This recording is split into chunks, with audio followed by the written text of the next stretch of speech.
I'm Gordon Ramsay. Ask me anything. Regarding food, what guilty pleasure do you have that most people would be shocked at? Fast food fries, frozen fish sticks, etc. Mine is spaghetti in a can. It's repulsive and I know I shouldn't eat it, but I can't help it. Well, first of all, you need help. Spaghetti in a can. That kind of shit we grew out of on our 8th birthday. I still remind my mum that she taught me how to spell with alphabetical spaghetti in a can. You need help, big time. My go-to sort of fast food snack, it would have to be In-N-Out burger. Oh my god, honestly, it is, when I eat double doubles. I'm terrible. And I always bring it back on the airport. When I'm flying from LA to London, I'll sneak it into the first class lounge at BA. My question, outside of your own restaurants, where are some of your favorite places to eat? What dishes do you order? I've become a big fan of Vietnamese and Cambodian food because they cook with very little dairy, so everything was tasty but incredibly healthy at the same time. Great use of spice, broth, pork, a way of eating well but also just on the cusp of trying to stay healthy at the same time. So, you know, when I travel across the US, I always try to get off the sort of main foodie, the main sort of high streets, and get into little foodie quarters. If it's South New Orleans or Austin, Texas, I'm going for the latest little thing that's just opened. So I'm pretty low-key like that. I like going into some sort of off the beaten track areas. Do you have any food recommendations for a college student on a budget? I would recommend that you get adventurous with pulses, chickpeas, beans, lentils. And you know, cooking these is incredible. Brown rice. Phenomenal. You don't need expensive proteins. Just make them incredible with how you cook them or prepare them. A pressure cooker is a great way of making these foods go a long way, is to cook them deliciously. Chilies, garlic, definitely. Have you ever literally gotten sick from a horrible hotel in hotel hell? You know, sometimes it doesn't happen until 2 to 3 days later. No, I've never really got sick, but I was in a hotel last year in Vermont, and I didn't realize until I got home that I caught nits in the hotel. Yeah. And I did something really bad because I thought it was my daughter. I thought it was my youngest daughter, Matilda, and then it turns out it was me with the nits. So I had my hair checked by my wife Tara, and I traced it back to the pillowcase in Vermont. So I apologized to Matilda because, you know, she's young and quite often kids get nits. And then my wife said, "Listen, you're wrong. Tilly didn't give you nits." Ridiculous. My question is this, how do you feel about being a meme on the internet? Oh, gosh, I don't really get a chance to sort of look at the internet. Do you know what? I love that level of connection, and I try to show as much as I can who I'm with, where I am, and giving people inspiration. So I don't really think of myself as a phenomenon on the internet. I'm a cook who happens to be the luckiest cook in the world. Gordon, how do you like your eggs? I have to say, scrambled over a slice of sourdough bread that has been grilled and then sort of doused with Worcestershire sauce. Now scrambled eggs. I did a video a few years back with my youngest, Tilly, showing how to make scrambled eggs, and I think it has 10 to 11 million hits. And the nice thing about scrambled eggs is that they don't have to just be breakfast. You can have them in the evening with some nice mushrooms, some tomatoes. You can have them as a snack at midnight or at 5 o'clock in the afternoon. What is the best meal you have ever had? And what about the worst? Well, negative, the worst meal? There's been too many of them to tell you about because the last 10 years, working on kitchen nightmares, I've eaten a lot of crap. I think I've drank about 3.5 liters of Pepto-Bismol. And in terms of, you know, good meals, I had an incredible meal at the Black Liquor Market in Studio City. The most amazing Scotch eggs, deviled eggs, and then these short ribs that were braised in beer. Incredible, just incredible. What's your favorite Disney movie? My favorite Disney movie? Come on. Seriously? It has to be Ratatouille. Good afternoon, chef. Do you have a favorite cocktail? I have an amazing cocktail, which, you know, we are in Atlantic City currently because we just launched the Gordon Ramsay Pub and Grill here, which is where we are calling from now. It's with Tanqueray, and it's called Wake Up You Donkey. I mean, ha ha ha ha ha. It is incredible. and also, it's quite sort of spicy and fragrant, and it's absolutely delicious.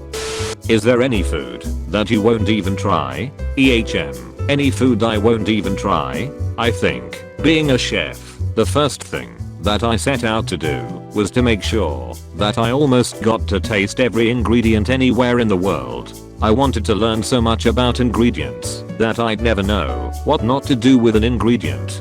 So I'm an open book. Whether it's a beating cobra heart from a snake in Cambodia, or a deep fried tarantula, or a beef Wellington, I'll eat absolutely anything.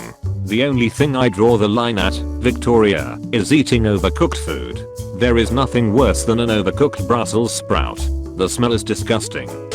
Hey Gordon, what did you have for breakfast, mate? Heh. Everyone thinks I have a glamorous breakfast, like a full English or eggs benedict. I keep it simple, because it reminds me of my mum. So I keep it simple, porridge, which is oatmeal. But growing up in Stratford-upon-Avon, we kept it very simple, just oatmeal with water, salt, and oatmeal, because my dad said it would put hair on your bullocks. It's really weird hearing you say the word bollocks, Victoria. The night before, put 3 to 4 bananas in the oven on a pilot light, and the next day, squeeze the bananas into almond milk, bring it to a boil, then add the oatmeal and dried cranberries, and you'll have the most amazing oatmeal for breakfast. Hi chef, are there any really strange food combinations that you enjoy? I had an amazing doubled pork chop with rhubarb. Now rhubarb is something we literally eat with desserts, but this dish was incredible. It was in Spain. It was a double pork chop that had been slow roasted over an open pit fire with rhubarb. Absolutely delicious. This was one of my mates that was trying to show off cooking in his back garden in Spain when we were out filming for Kitchen Nightmares. I didn't think it was going to work, to be honest. And then when I started tasting, I thought shut. This is delicious. To questions, you obviously have a talent for witty insults. Do they come naturally, or do you think about them and then say to yourself, I'm gonna use this one next time I get angry? Also, after watching your show I want to try jelly deal.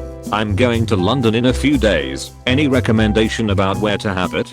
Heh. Witty insults? It just happens sort of spur of the moment. I see red. I get frustrated. I'll let it go. I'm not very good at editing myself. I have to get things off my chest. If there's one thing my mum taught me, it's speak your mind, be firm, get things off your chest. I think it's a good way to work, and quite healthy to have that attitude. Do I think about it previously? No, they just come to me in a flashpoint. And sometimes even I sit back and think, did I just say that? And then jelly deals. You've got to go to the East End of London and get the most amazing mulled vinegar. They're very healthy, packed with protein, and bloody delicious. And the River Thames now, in London, is teeming with eels. So some of the best eels in the world now are from London. They're delicious. Earlier in your career, did anyone handling the media aspect ever try to convince you to change your persona? Do you swear just as much in everyday life? Please say yes. I've never really worried about the sort of media profile. Early on in my career, I'm a chef. So we don't get taught how to handle the media properly. And as you can probably understand, chefs when they start out make some pretty big mistakes in terms of saying things in the heat of the moment that get taken out of context. But I've always said that's passion.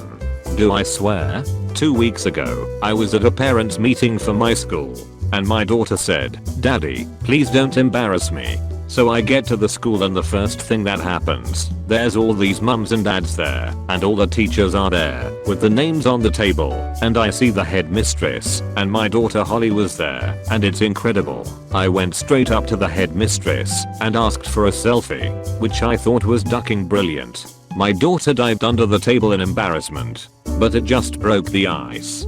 These things are just so formal.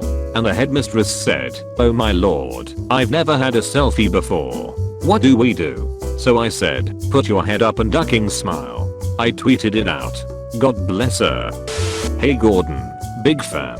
I'm genuinely curious, how the hell do you manage your time? You are everywhere. You have at least 200 shows, a family, restaurants, etc. How do you balance all that?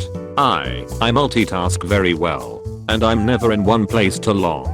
I think now with, my own production company, I'm very lucky the schedule works around my diary. I work my ass off, 15, 16 hours a day. I quite enjoy the time difference when I finish. For instance, last night we were taping MasterChef until 9 or 10 PM at night. I'll have a quick bite to eat, and then I'll call the UK at midnight, because come midnight LA time, West Coast time, it's 8 o'clock in the morning.